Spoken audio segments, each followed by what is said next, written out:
So It's so funny because nobody's ever asked me this way before. Yeah. It's always like, hey, what do I need to do if I want to get sponsored? Nobody's ever said, hey, what do you not do? Yep. It's kind of a fun spin. And that's kind of how we wanted to take it is, so the experience that I'll be speaking from is from obviously Deviant Inc. and from the sponsorship program and ambassador program that we have there. And you're obviously with Climb and have the experience from dealing with your extensive sponsorship pro ambassadorship program at Climb. So I think we'll have a pretty good base of like some of the stuff we've seen, and we're kind of just like scratching our head at like, really? And I did, when I worked at SLP, I did sponsorship too. Okay, so you've got even from a little bit of perspective from that. Yep. Yeah. So Dustin and I don't know what each other's top 10 list is. I said, hey, Dustin, you create your list. I'm going to create my list. We might have a few of the same things, but let's not muddy any of what we might say, and we'll just start from scratch here. And so some of these are a few people are going to be like, really? Yeah. Really? You think that's a big deal? Yeah. I think so, but really first impressions matter. I think a lot of this stuff absolutely a lot of this stuff is going to be pretty helpful. So why don't you start? And mine are in an order. They are or they're not? They're not. Neither are mine. Okay, no. So we'll start with the first one and we'll go down the list. And there's not an order of importance. Perfect. Okay. 10 things. Let's go. What's your first one, Dustin? Inappropriate language in posts or public areas, including music, is a no-no. Yes. So I have that too. I've got super vulgar or risque posts, and that can be in just your like your language or the music that you choose. The right? music too. Yeah. Yep. And because I like and here and I'm the perfect example. So I got a 12-year-old, right? And he, I mean, obviously knows what I do. Yep. And I'll have people that have tagged me and stuff, and there's a song and they're dropping F-bombs and stuff like that, and I'm like, dude, untag me from that right now. Yeah. Like it's just not. It's not okay. This is a family-friendly sport. Yep, family-friendly, and what people need to realize is like your circle of friends. That might be normal for your group of friends. Fine, like that's totally great. But if for a company to come out and have that come from a company, that may not be the perception that the company, like the standards that they have. Yeah, right? and we're never going to share it. Yeah, we're not going to share it. We just don't do it. Yeah, that's a great one. I think that's. I just want to make sure I put a note on that we already talked about that. But yeah, I think that's a great one. I'm gonna put a checklist of how many of ours are the same. Yeah. So there's one right there. Yep, man, that'd be crazy if they're all the same. Okay, so I'll go. Direct message or email the company and ask them to repost your content. So the explanation here is we will get people who will tag us, right? And then if we don't share their content, like to stories or whatever, then it's like they're in our DMs asking, hey, can you share my stuff, right? The reason why that's a no-no for me is because I think there needs to be, sometimes we may not just see it, but if it's good content, most of the time we see it. So you got to take a step back and say, well, why isn't Climb or why isn't Deviant Inc. sharing my stuff? Maybe it's because there's language in there. Maybe if I take a step back and say, well, how's my quality versus what I when I go to the apps, what I see, if I compare that, maybe my quality is like way down. And it doesn't mean we're looking for like perfect, like super polished stuff, but a lot of times it's like all right, like, we see you riding the snowmobile through the trees, and maybe our product isn't shown in the video. But when I get a person who's like constantly almost begging, I don't think it's a good look. So there's some desperation there. Yeah. So yeah. Anyways, that makes sense. And I'll add to that, because Mo can't share everything. She just can't do Oh, it. yeah. Like, that's just not possible, Yep. right? So she's going to focus on the top quality stuff, right? And also the people that have taken the time to develop their channels, Yep. and it's mutually beneficial. Now, that doesn't mean we wouldn't share something because we have a good relationship with somebody and it makes sense and there's a plan there. Yep. But to your point, most of what we're sharing from our partners, there's already a plan in place. Yeah. It's not a reactionary thing. Yeah. Occasionally it is, but Yep. it's just not possible to share everybody's stuff. Yep. Yep. Cool. Okay. Good What's one. what's your second one? Second one is trash talking competing brands. That's a no-no for me. I do not like negativity. I don't want to hear anybody trash talking another brand. I don't not have that cool. one on my list, but that needs to be on my list. I love it. Yeah, we're all in this industry together. Yeah. Like I want everybody to succeed. I don't want to see anybody do bad. Yeah. Right. I mean, does that mean I agree with everything that everybody does? No. Do we have competition? Absolutely. But I want the whole industry to grow. Yeah. So I respect my competitors. Yeah. And there should never be any trash talking. It's not good. And I think there's also a perception you could pull from that is if they're willing to trash talk a competitor, what they might who's to say they're not going to trash talk us, right? Yep. Like so, like it. Okay. All right. My number 2 here is so you get the bug, you want to be, become an ambassador or a sponsored rider, and you send like a mass email or message out to a bunch of companies that are competitors, right? So for us, it would be like, I'm gonna send a mass email out to all of the wrap companies and see what happens, right? Mm-hmm. So what happens is the first person who bites on that email or who gets back to you, you take that deal or whatever, right? Whatever that opportunity is. Mm-hmm. Well, it may be 3-4 days, maybe a week when you get back to them. And by the time you get back to them, if they've already got some sort of deal in place, like they're locked, loaded, signed up, whatever. The no for me for that is like you're just fishing for the best deal, and we like to find people that we can be friends with. Like we want to have a relationship with this individual, and we want to be buddies. And so it's easy to tell, and a lot of times like we won't even like respond back to an individual if I can already tell, like, oh, they're already like they got an affiliate link already in their bio for a competitor. It's almost like a bid process. Yeah, and that I think from any, whether it's your competitor or our competitor, if you see that, is kind of like, Yep. And I didn't write that one down exactly like that. When I was going through these, I had a thought that was almost exactly like that. Our goal, and you almost said it perfectly. I want to build long-term relationships. Yeah. Those are more important to me than finding a short-term deal where somebody's. You can get some posts out of it. Exactly. Right. Like we believe in long-term relationships for a couple of reasons. I think it's easier to help each other grow over time. Yep. Because you get to know them. You understand what their personality is like, what their strengths and weaknesses are, how you can complement one another. Mm-hmm. When you get to know somebody, you try. It's human nature to work harder for them. Yeah. Right. 100%. Yeah.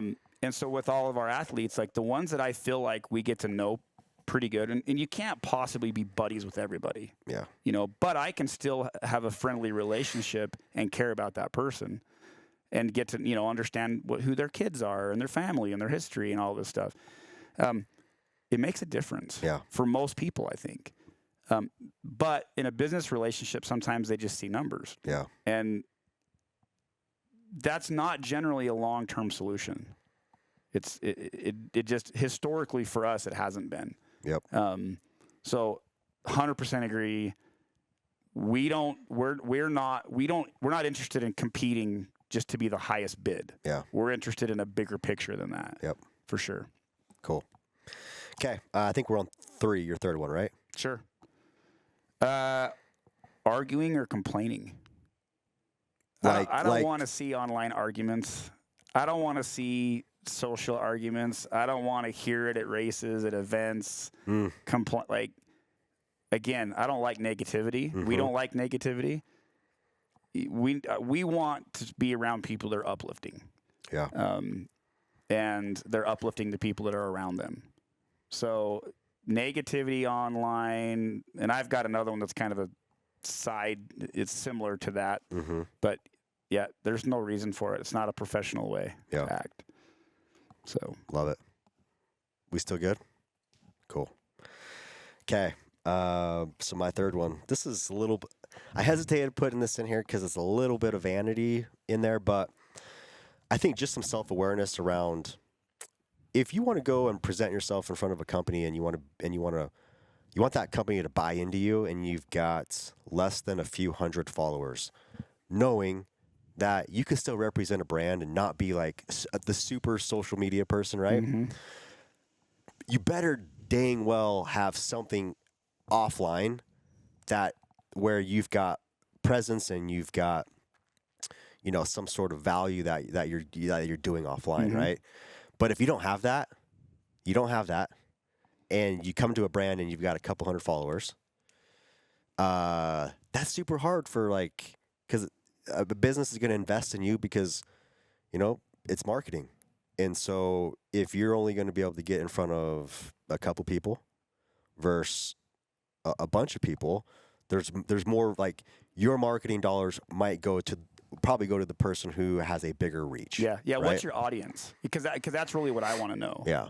Is if you're going to, we know social media is a big part of marketing now, right? It's not the only part, but it is the quickest way to see what their visibility is. It's one of the quickest references to see visibility. But there's other ways to be visible. There's clubs, there's organizations, there's racing, there's dealerships, there's all these other things, shows, but you have to be able to communicate that value. Right? It's a resume, essentially. So the don't here is don't come ask for sponsorship without having that resume prepared and being able to show your visibility and your influence. Right? Love it. Exactly. I've got another one that will kind of tie into that, so I'll leave it. I do too. Maybe where it's the same one, but all right, let's go to 4. Don't mix in controversial topics and politics with sponsorship. I've got that one on. I've got that one on my list. Don't want to hear it. Yeah, because that leads to the other one: arguing and complaining. Yep, and you can have those conversations as much as you want. Yeah, keep it over the kitchen table. Right, but in another earlier in my career in another company that I was with, as soon as you post something that goes left or right, you immediately turn off 50% of potential connections or potential opportunities, right? And so that is silly, right? But it's the truth, and it's like, just don't post it, man. Like before you hit that publish button, just move your finger away and don't do it. Throw your phone. Yeah. You'll wake up the next day, it'll be way better for you. I get it. You can be passionate about things. Yeah, that's for awesome. Sure. We like to be passionate about stuff, but you need to understand the effect it has on everybody around you and the image that you have, because you're creating this brand image. Yeah. And you'll notice that most of the high-level, very influential industry people, they don't ever touch that stuff. Yep. There's a reason. Yeah. That doesn't mean they don't have an opinion. They just don't touch it. Yep. Smart. And the other thing too is we've had multiple times where we've had some random person who has direct DM'd us and say, "Do you really support this individual?" Oh, yeah. Yep. That's happened to us too. I hate being influenced by someone who I don't know, and when I have somewhat of a connection with the athlete. So we'll go check it out, and we're like, "Oh man, wish you didn't post that," But it's like by posting that, you're putting the company in a position where they have to make some tough decisions, and they're just trying to run their company. Don't put the company in that position where, all right, well, do we keep rolling with this individual because they're kind of like a firecracker over here, But here's how you know you have a good relationship with an influencer is when you can call them and say, "Hey, dude, I saw this post. did you think about it from this perspective? Like, here's a Yeah. concern. And then the person's like, do you know what, dude? I didn't even think about it. He's like, I'm really glad you called me and told me, Zach. He's like, we should change that. I should change that. Yeah. Like, they care about how that's perceived Yep. by everybody, and they're totally open to that. And you can have that conversation. It's an Yep. open conversation. It's dialogue. It's just helping each other out. They are happy that you cared because you Yep. you care about how it's perceived, right? And they're like, Yep. yeah, dude, we need to take that down. I mean, we've had to pull posts down before. Yeah. You know, so it's like it's a community effort. Yep. But if you don't have the relationship where you can have that conversation about that post, It's a tough conversation. that's a bad sign. Yeah. Yeah. Yep. For sure. Cool. All right. Was it my turn? Sure. Yeah. Okay. So, quantity. So this one ties in. So, if you're going to be an influencer, ambassador, sponsorship level, and you reach out to a company, and I go look at your profile, and I can click on this one, and it says, let's say September, and I can click on this post, and it says July or June, and I see there's one post in there that just has snow in it or a snowmobile. Yeah. It's like The seasonal poster. yeah, it's Yeah. like, come on, you know, like you've got to show up. It takes work. You got to put in work. You got to be consistent. So maybe you're listening to this right now and you're like, that's me, Well, I Well, think it's a lot of. right? I mean, I've been there too. Not that I'm trying to be an influencer. Yep. But I don't care when I post, and I'll go a long time before I do a post, and then, you know, somebody will be like, "Oh my heck, your son is so big now," and I'm like, "Yeah, I kind of haven't really done that for a while." Right? But when it's part of your job, Yep. When you're seeking out those it becomes an opportunities, issue. it's Yeah. important to companies to see that. They want to see consistent work on your end, right? So Yeah, for sure. okay. Let's see. I'm gonna kind of do two here. So one of them is trash talk other influencers, other racers. Oh, It kind of ties into the whole to what we talked a little bit before. But what I don't like and I don't respect is people who, again, they're not respectful to their other racers or influencers, and they talk negative about them or they trash talk them. yep. Don't like the controversy. It's not a good look. Yeah.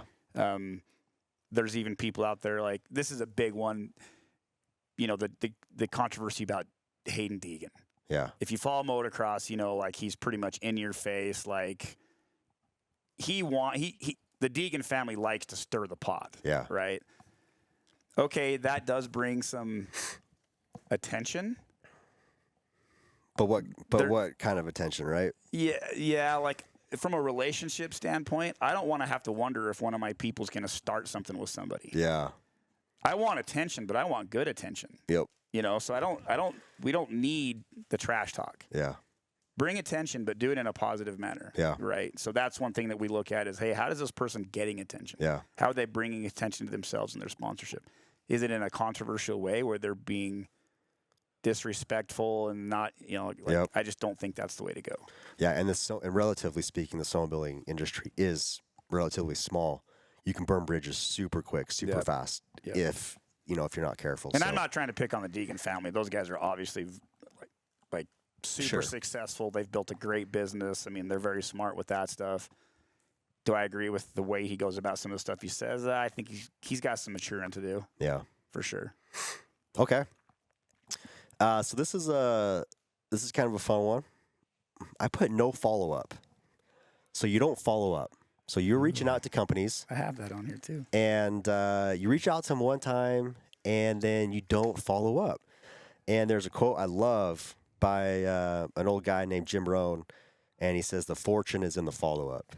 And I would go out and say a super high percentage, 80, 90% of all success in business happens because people are following up. Yep, Right? absolutely. So just because you reach out to Dustin and maybe he doesn't, get back to you in a timely, in a matter of time that you think he should, like you got a lot of stuff on your plate. So just follow up. Dustin's going to appreciate that. I literally right? have one in my inbox right now. Yeah. And my inbox is a mess. Yeah. It's that's one of my deficiencies for sure. I've got one in that somebody followed up because I didn't reply to their first email. Yeah. Very professional about the way they did it too. Yep. Like he went automatically to the top of who I want to reply back to first because of the way he handled it. Yeah. Love it. Great one. I'm a huge fan of follow up. So, okay. Presentation. Don't how do I want to say this? Sloppy. Don't be sloppy. Like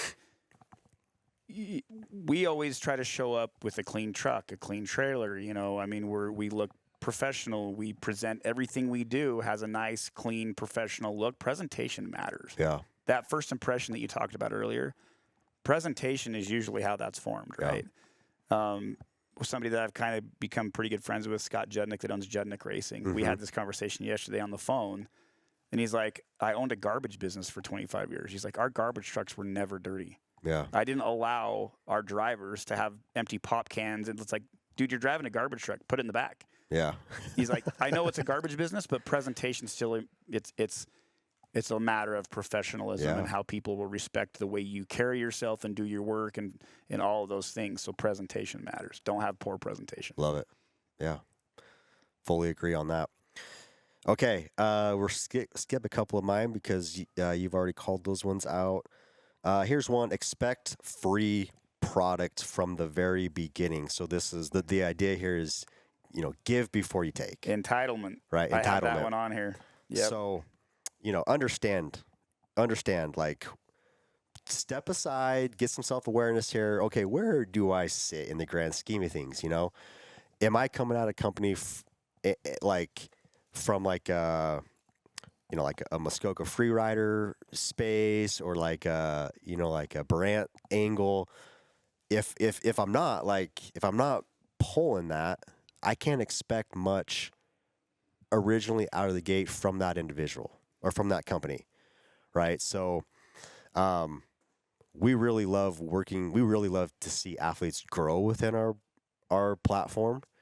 And so the ones who I had one last week who literally joined our program last year, didn't really, you know, purchase much of our product, wants to come back again this year and then ask for like a full comp free wrap.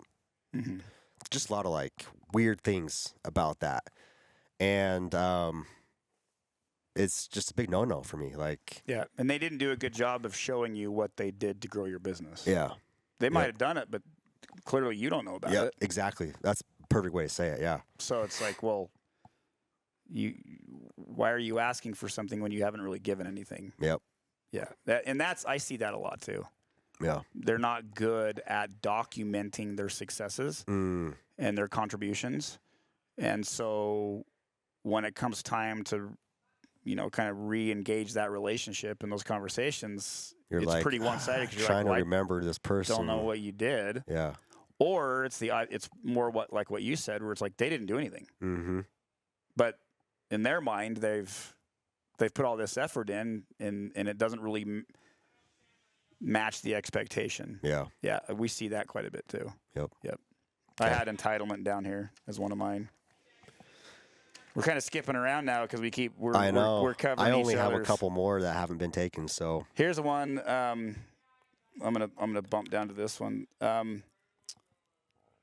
Having your social media set to private.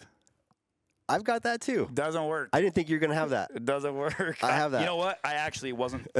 So one of my coworkers, because I asked, I was like, "Hey, what should I put on this top 10?" Yep. And somebody said it, and I didn't have it on there. So you're right, I didn't.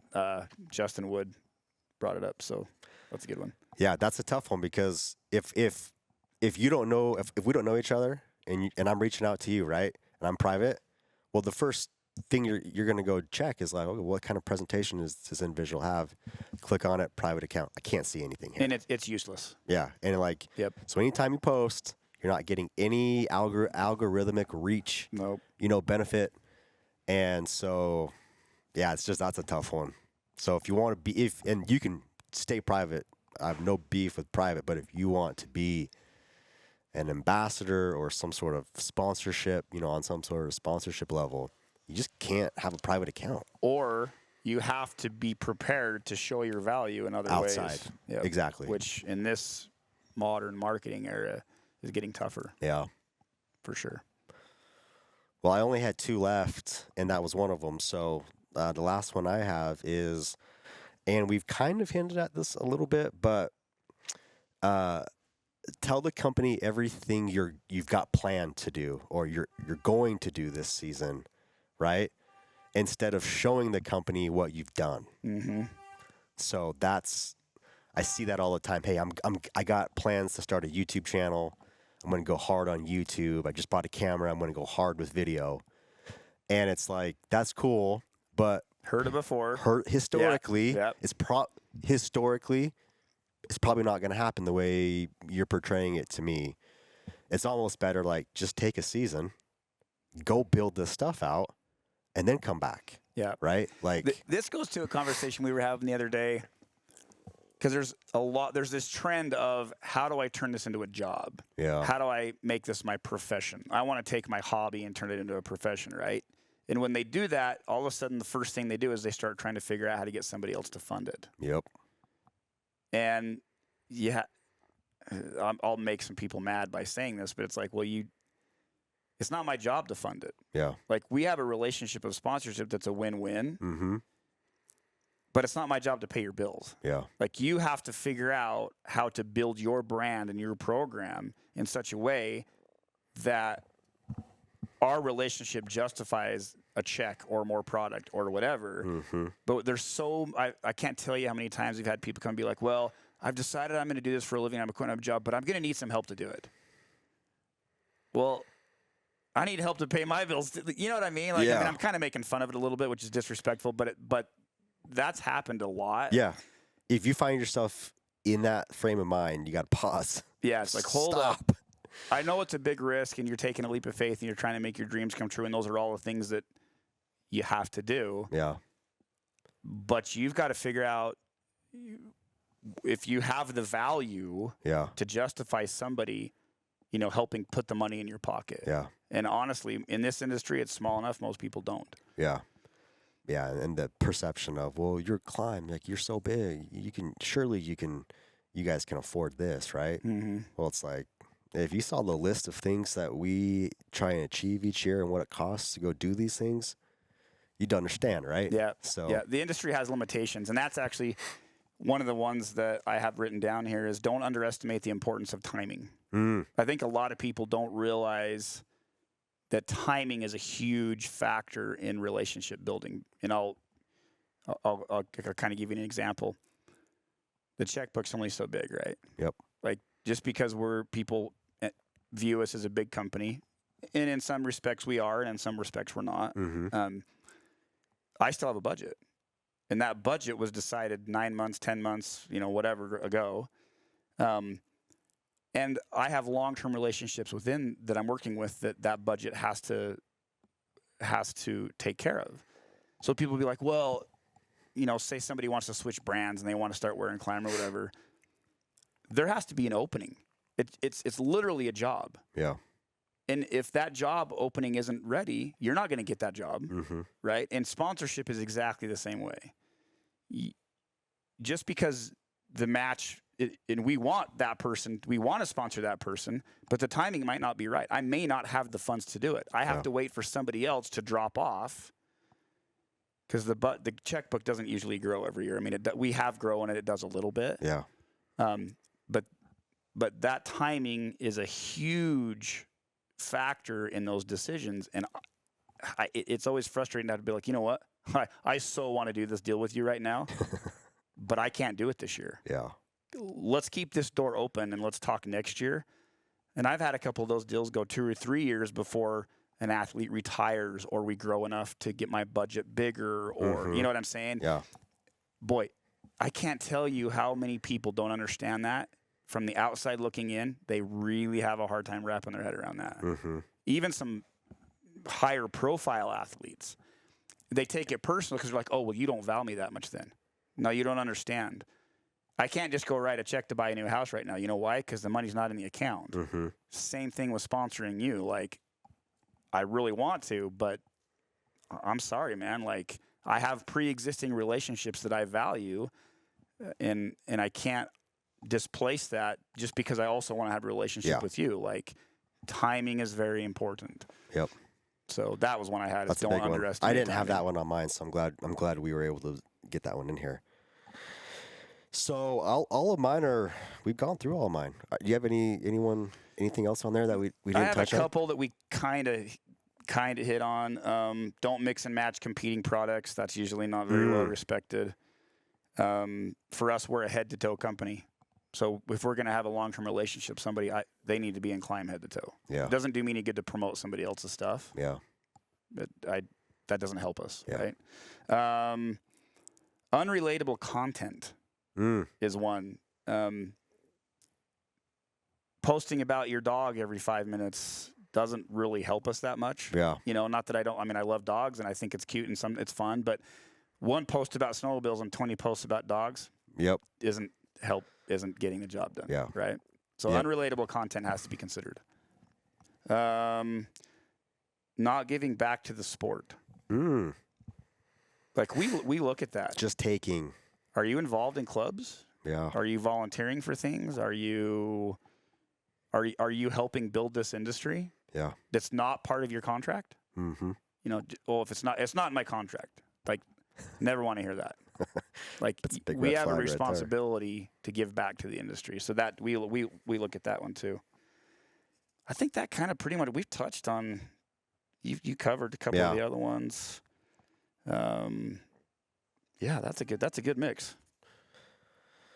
Awesome. I think we had either 5 or 6 that were pretty much almost exactly. Yeah, the about same. half of mine were on That's yours. good. So that's good. that is good.